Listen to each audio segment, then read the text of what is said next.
শুভ সন্ধ্যা বন্ধুরা, রাধে রাধে। আজ দেখো একটা ভিডিও নিয়ে এসেছি। আজ বানাবো আমের আচার। তা আমের আচার বানানোর জন্য দেখো আমগুলো প্রথমে বনিয়ে নুন হলুদ মাখিয়ে জল ঝরে নিয়েছি। এই দেখো অনেকটাই জল ঝরে শুকনো শুকনো হয়ে গেছে। আর এখানে তেল দিয়েছি, তেলে সর্ষে আর লঙ্কা ফোড়ঙে দিলাম। তারপরে এই দেখো আমগুলো এবার দিয়ে নিচ্ছি। তোমরা এইভাবে বানিয়ে করে দেখবে, খুবই ভালো লাগবে খেতে, খুব টেস্ট হয় আর খুব তাড়াতাড়ির ওপরে সহজ পদ্ধতিতে বানানো হয়। তাই দেখো আমটা এবার ভালো করে নাড়াচাড়া করে নিলাম, যেহেতু নুন হলুদ মাখানো আছে ওই জন্য। আর হলুদ দেবো না, কিছুটা নাড়ার পর একটু অল্প পরিমাণ লবণ দেব। আর এখানে বানাবো আর চিনি দিয়ে, ওটাও ওই একইভাবে বানিয়ে নিয়েছি।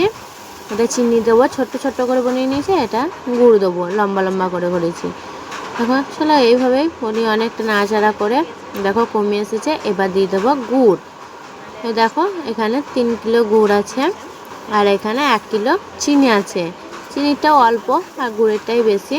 5 কিলো আমের মধ্যে চিনিটা এবার গলতে থাকুক। আর এখানেও দেখো এবার গুড়টা দিয়ে নিই। গুড়টা দিয়ে ভালো করে নাড়িয়ে ফুটিয়ে নেব।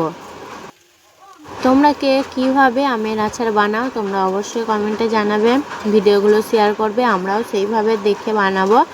আর আমার আচারের ভিডিও যদি ভালো লাগে লাইক কমেন্ট শেয়ার করবে, চ্যানেলটা সাবস্ক্রাইব করবে। দেখো গুড়টা গলে পুরো জলের মতন হয়ে গিয়েছে।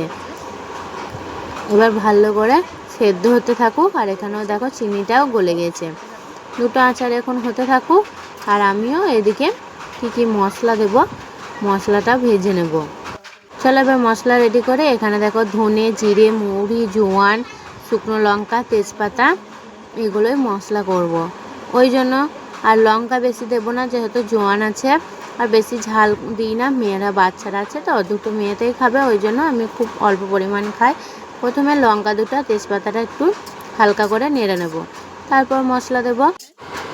চলো এগুলো এবার দেখো লঙ্কা তেজপাতাটা ভাজা হয়ে গিয়েছে অনেকটাই। এবার ওই বাকি মশলাগুলো দিয়ে, অনেকে 5 ফোড়ন মেথি দেয়, মেথি দিই না, তিক্তভাব লাগে, মেয়েদের খুবই অসুবিধা হবে ওইসব দিলে। ওই জন্য খুব সিম্পলভাবে মশলা বানিয়ে দেবো, এটাই খেতে ভালো লাগে। তোমরা এইভাবে বানিয়ে দেবে। তোমাদের অন্য কিছু মন হলেও দিতে পারো, সেটা কথা নয়।